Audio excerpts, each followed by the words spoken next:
বন্ধুরা দেখে বুঝতে পারছো আজকে আমাদের রেসিপি কি।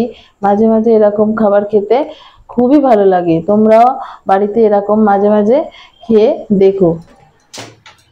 এবার আমি কড়াই বসিয়ে দিয়ে কড়াতে তেলটা দিয়ে দিলাম। তেলটা গরম হলে দুটো শুকনো লঙ্কা চিড়ে ফোড়ন দিলাম। এবার আমি সরু সরু করে কেটে রাখা আলুগুলো তেলের মধ্যে দিয়ে আলুটা ভেজে নেব।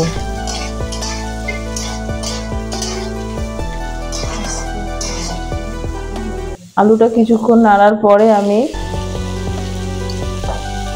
স্বাদ মতো নুন দিয়ে দেবো। তারপরে একটু আলুটা নুনটার সঙ্গে ভালোভাবে মিশিয়ে দেব। এরপর আমি আলুটা হলুদ দিয়ে দেবো এখানটায়। এরপর আমি হলুদ দিয়ে দেবো পরিমাণ মতো। হলুদ ও নুন একসঙ্গে মিশিয়ে দিয়ে আলুটা কিছুক্ষণ নাড়ার পরে আমি ঢাকনা দিয়ে গ্যাসটাকে কমিয়ে দেব। হ্যাঁ বন্ধুরা, মাঝে মাঝে এইরকম খাবার খেতে দুর্দান্ত লাগে বন্ধুরা, দুর্দান্ত।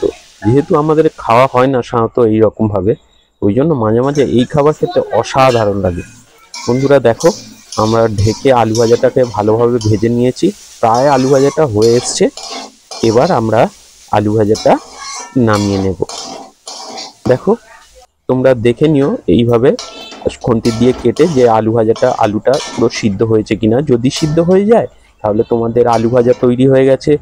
এবার আমরা আলু ভাজাটা একটা প্লেটে নামিয়ে নিচ্ছি।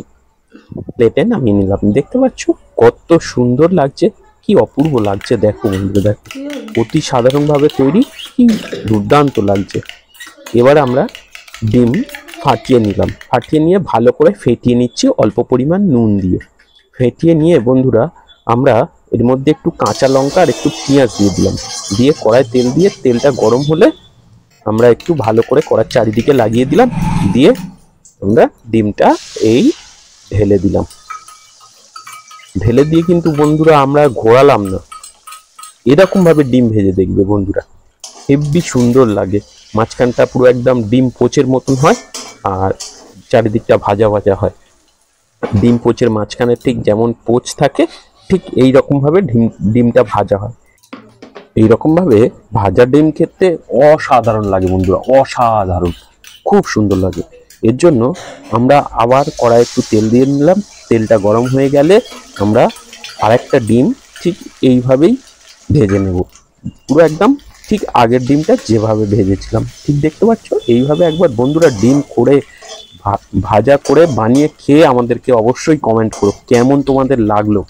যারা এই ধরনের ডিম পোচ খেতে ভালোবাসো বা যারা ডিম পোচ খাও তাদের তো অপূর্ব লাগবে বন্ধুরা এই ধরনের ডিম ভাজা। এইভাবে আমরা একে একে সমস্ত ডিমগুলো ভেজে নিলাম। এবারে দেখো বন্ধুরা, অনেক দিন পর বসে গেলাম। দেখো দেখো বন্ধুরা, গালে তো জল চলে আসছে। এই আমরা পান্তা ভাত নিয়ে নিলাম, সঙ্গে কাঁচা লঙ্কা, ডিম ভাজা, আলু ভাজা, আর নিচ্ছি কি নিচ্ছি, এই একটু লবণ নিয়ে নিলাম, যেটা পান্তা ভাতে না দিলে ভালোই লাগবে না বন্ধুরা।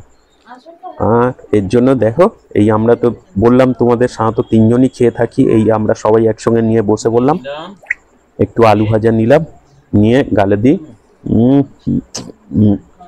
বন্ধুরা তোমরা মাঝে মাঝে এরকম খাবার খেয়ে আমাদের জানিও।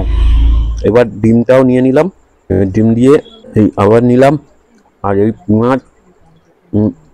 পেঁয়াজও একটু কামড়ে নিলাম। টাটা, গুড বাই বন্ধু, দেখা হচ্ছে আবার পরের ভিডিও। আর এগুলো তোমাদের কেমন লাগছে অবশ্যই আমাদের জানিও।